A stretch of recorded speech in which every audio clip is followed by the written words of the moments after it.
வணக்கம் Subiksha TV channel நேர்களே, நான் உங்கள் அன்பான சயின்டிஃபிக் வேதிக் அஸ்ட்ராலஜர் அஸ்ட்ரோரஞ்சி பேசுகிறேன். நல்லது நினைப்போம், நல்லதே நடக்கும். இந்த வீடியோவில் நம்ம என்ன பார்க்க போறோம்னா, துலாம் ராசி துலா லக்னத்தில் பிறந்தவங்களுக்கு கர்ம பலன் எப்படி இருக்க போகுது, உங்களுடைய கர்மா என்ன அப்படிங்கிறது உங்களுடைய ஜாதகத்தில் இருக்கக்கூடிய கிரகத்தின் சேர்க்கை பொறுத்தே நீங்கள் தெரிந்து கொள்ளலாம். சாதகமான கிரக சேர்க்கை என்ன, சாதகம் இல்லாத கிரக சேர்க்கை என்னங்கிறது நீங்கள் தெரிஞ்சுக்கணும். யோகமான கிரகங்கள் உங்களுடைய லக்னம் ராசி துலாமுக்கு என்ன வருகிறது, யோகம் இல்லாதது எப்படி இருக்கு, அது எப்படி கடக்கிறது, அது எந்த மாதிரி காம்பினேஷன் இருந்தா எப்படி கொடுக்கும் அப்படிங்கிறது இந்த வீடியோவில் பார்க்க போறோம். அப்போ பாருங்க, துலாம் லக்னம் துலாம் ராசி, சுவாதி நட்சத்திரம் சித்திரை நட்சத்திரம் 2 பாதம், கடைசி 2 பாதம், அப்புறம் விசாக நட்சத்திரத்துல முதல் 2 பாதத்துல பிறந்த நீங்க துலாம் லக்னம் ராசியாக இருக்கும் பொழுது உங்களுடைய யோகமான கிரகம் பார்த்தீங்கன்னா சனி அண்ட் புதன். சனி திசையும் புதன் திசையும் அருமையான திசைகளாக வருகிறது. சனி திசை 19 வருஷம், புதன் திசை 17 வருஷம். சனி ராகு சூரியனோட சேர்வது தவறு, செவ்வாயோட சேர்வது அவ்வளோ நல்ல நன்மையை கொடுக்காது. ஆனால் குருவோட சேர்ந்து குரு பார்வை பெறுவது அல்லது சுக்கரனோட சேர்ந்து இருக்கிறது, பௌர்ணமி சந்திரனின் பார்வை பெறுவது, இதெல்லாம் அற்புதம். கேதுவோட சேருவதும் நல்ல ஒரு விஷயம். ஸோ சனி இது மாதிரி ஒரு நல்ல அமைப்பில் இருக்கும் பொழுது உண்மையே சனி திசை யோகமாக இன்னும் யோகமை பல மடங்கு அதிகப்படுத்தி கொடுக்குங்கிறத நம்ம புரிஞ்சுக்கணும்.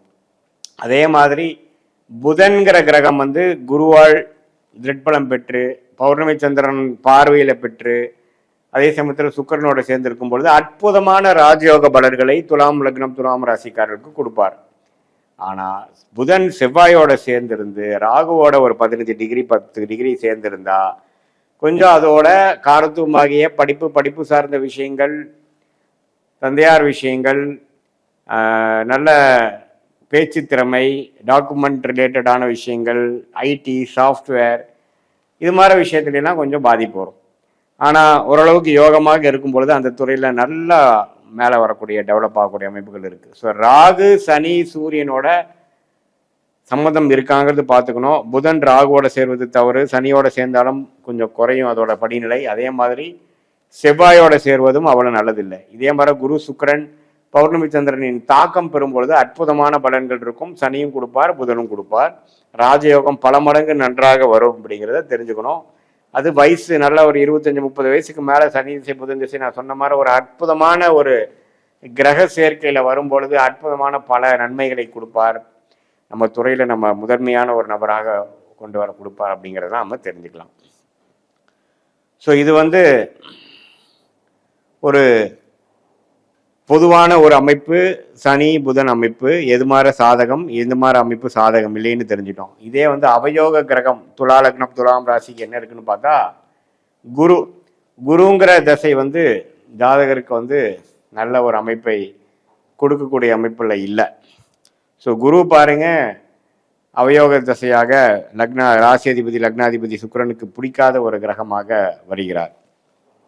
ஸோ அது மாதிரி நமக்கு வரும் பொழுது ராகுவோட ஒரு 10 டிகிரியில் போய் குரு மாட்டிட்டாருன்னா குரு சண்டால யோகமாகி நல்ல ஒரு அமைப்புகள் இருக்காது, குரு திசை பாடாப்படுத்தும்.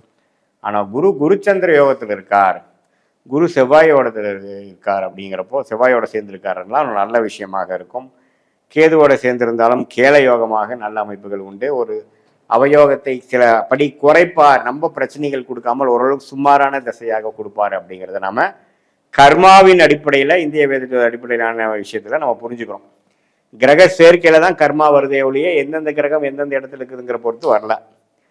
ஸோ கிரக சேர்க்கையில இதே குரு சனியோட சேரும் பொழுது சனிக்கு நல்ல பலனும் குருவுக்கு மிகவும் சுமாரான பலன்களும் கிடைக்குது. அதே மாதிரி சூரியனும் சனியும் சேருவது ரெண்டுமே பிரச்சனை.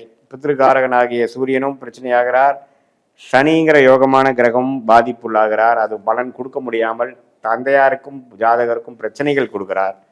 ஸோ இது மாதிரி பல காம்பினேஷன்ஸ் நமக்கு நன்மையாக இருக்கா தீமையாக இருக்கா அப்படிங்கிறத நம்ம பார்த்து நம்ம தெரிஞ்சுக்கலாம். ஸோ இது ஒரு ஜென்ரலான அமைப்பு. உங்களுடைய நியூட்ரல் பிளானட்ஸ் என்று சொல்லப்படுகிற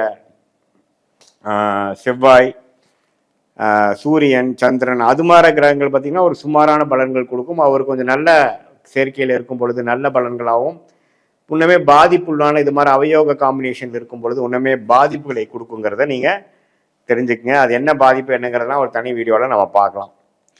ஸோ இது வந்து ஒரு பொதுவான பலன்களை தவிர உங்களுடைய ஜென்ம ஜாதகத்தில் பிறந்த தேதி, பிறந்த நேரம், பிறந்த உரை வைத்து உங்களுடைய திருக்கணித பஞ்சாங்கத்தில் நம்ம ஜாதகத்தை போட்டு அது பிரகாரம் எப்படி வரக்கூடிய பலாபலன்கள்லாம் எப்படி இருக்குதுங்கிறது நம்ம டீட்டெயில்டாக பார்க்கும் பொழுது ஒன்றுமே அடுத்த வரக்கூடிய காலகட்டங்கள் எப்படி இருக்குது, எந்த நேரத்தில் வேலை கிடைக்கும், எந்த நேரத்தில் வேலை மாற்றம், எந்த நேரத்தில் தொழில் அமைப்போம், எந்த நேரத்தில் வெளிநாடு போவோம், குழந்தை பேரு, கல்யாணம், எல்லா விஷயங்களும் வாழ்க்கைக்கு வேணுங்கிற அன்றாட எல்லா முக்கியமான டெசிஷன்ஸும் எடுக்கக்கூடிய அமைப்புகளாக நமக்கு கண்டிப்பாக இந்த சயின்டிஃபிக் வேதிக் அஸ்ட்ராலஜி முறையில் உங்களுடைய கிரகங்கள் ஒன்று எவ்வளோ அமைப்பு, எவ்வளோ டிகிரியில் சேர்ந்துருக்கு, கிரக சேர்க்கை எப்படி, யாருக்கு யார் ஒன்று பார்த்துக்கிறாங்க அப்படிங்கிற பொறுத்து தான் உங்களுடைய கர்மவினை போன ஜென்மத்தில் செய்த பாவ புண்ணியங்கள்லாம் வந்து இந்த ஜென்மத்தில் வருதுங்கிறது நம்ம வாழ்க்கை சம்பவங்களாக உருவெடுக்குதுங்கிறது நம்ம புரிஞ்சுக்கிறோம். இது பொதுவான பலனை தவிர உங்களுடைய ஜென்ம ஜாதகத்தில் நம்ம உங்களுடைய ஜாதகத்தை போட்டு பிறந்த தேதி, பிறந்த நேரம் வைத்து போட்டு அதை நம்ம துல்லியமாக பார்க்கும் பொழுது உள்ளமே வந்து அப்சல்யூட்லாம் கரெக்டாக நம்மளுடைய டெசிஷன் மேக்குக்கு வேணுங்கிற டைம் லைன்ஸை எப்படி ஒரு கூகுள் மேப் ட்ராவல் பண்ணுறவருக்கு ஒரு நல்ல ஒரு துணையாக இருக்குதோ அதே மாதிரி நம்ம வாழ்க்கையில் வாழக்கூடிய கிளாரிட்டி இல்லாத நேரத்தில் இந்த சயின்டிஃபிக் வேதிக் அஸ்ட்ராலஜி நல்ல ஒரு அமைப்பை கொடுத்து நம்மளுடைய அடுத்து வரக்கூடிய காலகட்டங்கள் ஷார்ட் டேர்ம், லாங் டேர்ம் எப்படி இருக்குது, எதை காட்டுது, நம்ம போகிற டைரக்ஷன் கரெக்டா அப்படிங்கிற ஒரு டபுள் கன்ஃபர்மேஷன் செய்யக்கூடிய ஒரு அமைப்பாக இருந்து எல்லாத்தையும் உத்வேகப்படுத்தி கிளாரிட்டி கொடுத்து நம்மளுடைய கர்மாவை நாமளே தெரிந்து கொண்டு அதுக்கு தகுந்த மாதிரி வாழ்க்கை திட்டங்களை செயல்பட்டு நம்ம போனோம்னா வாழ்க்கையில் எதிர்நீச்சல் போடாமல் சமய விரயங்கள், பொருள் விரயங்கள் செய்யாமல் வாழ்க்கையில் எளிதில் வெற்றி பெற முடியும் என்று சொல்ல விரும்புகிறேன். மீண்டும் மற்றொரு காணொலியில் சந்திப்போம். நன்றி, வணக்கம்.